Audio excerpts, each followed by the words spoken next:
Well, today is the last day of Hispanic Heritage Month. And to wrap up the end of this important event, we wanted to take a look at the impact the Hispanic community has had on elections in the United States.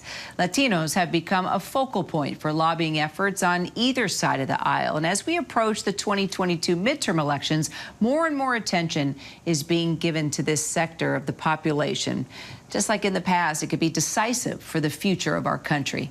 Arturo Vargas, CEO of NALEO, a national nonprofit, nonpartisan organization promoting the full participation of Latinos and civic life, is here with us to talk about it. Arturo, good to see you. Good to see you. Good afternoon. All right. Well, we saw an uptick in the number of Latinos who voted in the 2016 presidential election in comparison with the number that voted in 2020. So what's being done to encourage the Hispanic vote in the U.S., and why is it so important to do so? Well, I think what happened in 2020 was a historic election for all population groups. It was a record turnout for whites, African Americans, Asians, and for Latinos as well. But what was different in 2020 is that it seemed that both sides of the aisle, both presidential candidates, actually realized that they needed the Latino vote to win in particular states. President Trump never stopped campaigning in Florida after his 2016 win there.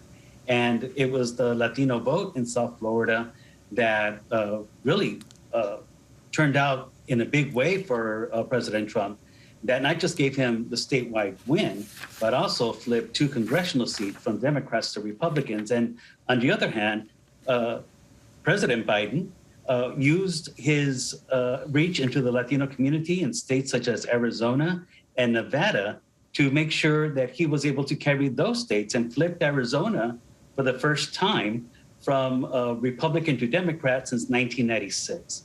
So we can see that the Latino electorate is having an impact on both sides of the aisle if campaigns and candidates pay attention.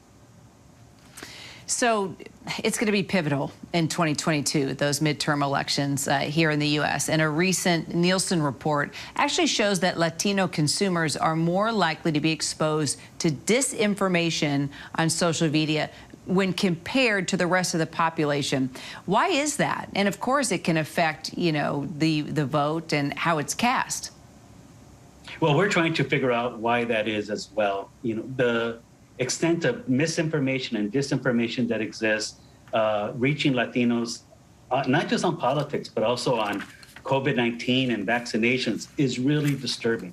And we at NALEO Educational Fund are also participating in efforts to make sure that we can get to the root of this disinformation and misinformation, because it really is harming not just civic participation, but the health and well-being of our community. And what do you think are some of the main issues where they're finding misinformation? I mean, there's so much out on the internet, right? But what is it that concerns you the most? Well, what concerns me the most right now is the misinformation that exists around COVID-19 and the efficacy of vaccinations, especially considering that it is the Latino population that has been hit the hardest by the pandemic in terms of infection rates, mortality rates, hospitalization rates, and the economic impact. Latinos are looking for a way to recovery, and we want to be part of that recovery in all aspects. But with disinformation and misinformation driving them away from vaccines and increasing hesitancy, that is just making it more difficult.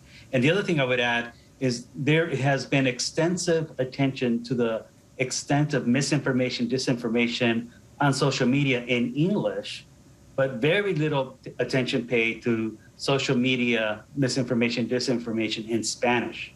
And that is something that has gone unchecked, and that is something that we're trying to do something about as well. Good.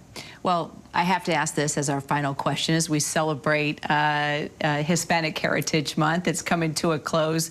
What's something that you are most proud of within your family, even within your life, your various generations, as you think about this month and your own family? Well, I really have to say that what I'm most proud of is the fact that my mother became a United States citizen She's an immigrant from Chihuahua, Mexico. She came to this country in 1952. And in 1994, if you remember, it was a pretty tumultuous year of anti-immigrant, anti-Mexican sentiment, particularly here in California. That motivated her to fill out her naturalization application, get her test in English and civics, and swear allegiance to this country as a United States citizen. And she hasn't missed an election since. Oh, perfect story to wrap up our talk. Arturo Vargas, CEO of NALEO, thank you so much for your time. Well, thank you for having me. Hi, everyone. George Stephanopoulos here. Thanks for checking out the ABC News YouTube channel. If you'd like to get more videos, show highlights, and watch live event coverage, click on the right over here to subscribe to our channel. And don't forget to download the ABC News app for breaking news alerts. Thanks for watching.